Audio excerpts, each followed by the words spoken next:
धन्यवाद आयुष जी। आदरणीय प्राचार्य पूनम वर्मा जी,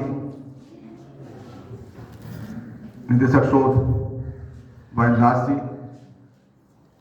सहायक मंत्री अवधेश नारायण जी, सभी उपस्थित शिक्षक शिक्षिकाएं और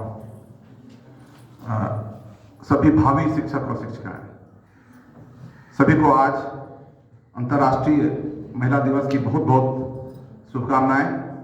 हम लोग इसी तरह का दिवस प्रत्येक बार मनाते हैं और उस समय शायद उसकी चर्चा करते हैं। हम लोग ने तरह तरह का दिवस मनाया, शिक्षा का दिवस या फिर महिला दिवस मना रहे हैं, कभी विज्ञान दिवस मनाते हैं। उस दिन शायद उसकी चर्चा करते हैं। मैं समझता हूँ शायद आज जब हम लोग चर्चा कर रहे हैं महिलाओं की और महिला एम्पावरमेंट की, तो मैं जब आप लोग का देख रहा था, बहुत बढ़िया आप लोगों ने बहुत कम एग्जिबिट्स में बहुत सारी बातें आप लोगों ने कही, बहुत अच्छे ढंग से कही। प्रस्तुति बहुत ही अच्छी थी। पहले तो मैं उसके लिए बधाई देता हूँ आप लोगों को कि आप लोगों ने बहुत अच्छी प्रस्तुति की। एक बार अपने लिए ताली बजा दीजिए जो जो लोग।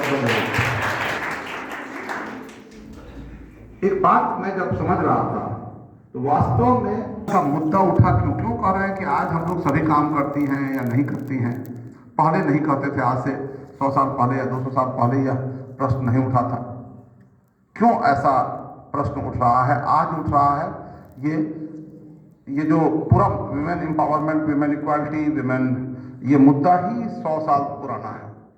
इससे पहले ऐसा मुद्दा नहीं था। 1905 में पहला पेपर निकला था इंग्लैंड में तो हम लोग के बाद इवन वोटिंग राइट भी जो महिलाओं को दिया गया है 1960 वगैरह के आसपास दिया गया।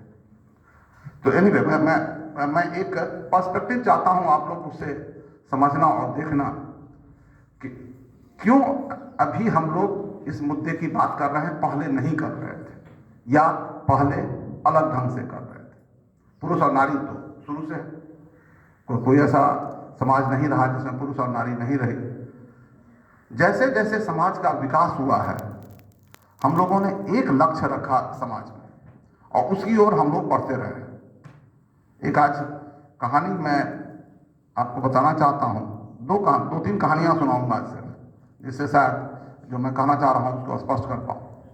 एक हुए हैं सत्यकाम जाबाल, मैंने आपको नाम सुना होगा।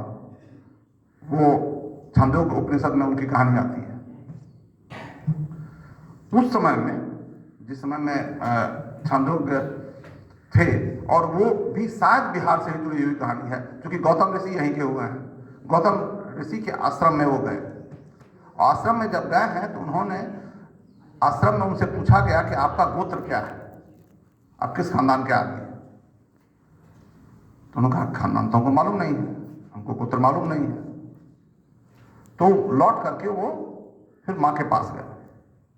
माँ का नाम था जाबाली।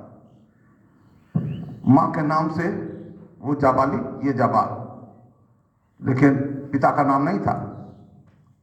तो उन्होंने माँ से नाम पूछा। माँ ने कहा कि नहीं, हम लोग तो मैं नहीं बता सकती हूँ कि तुम्हारे पिता कौन है, तुम्हारा खानदान क्या है, हम लोग का यही सिस्टम है।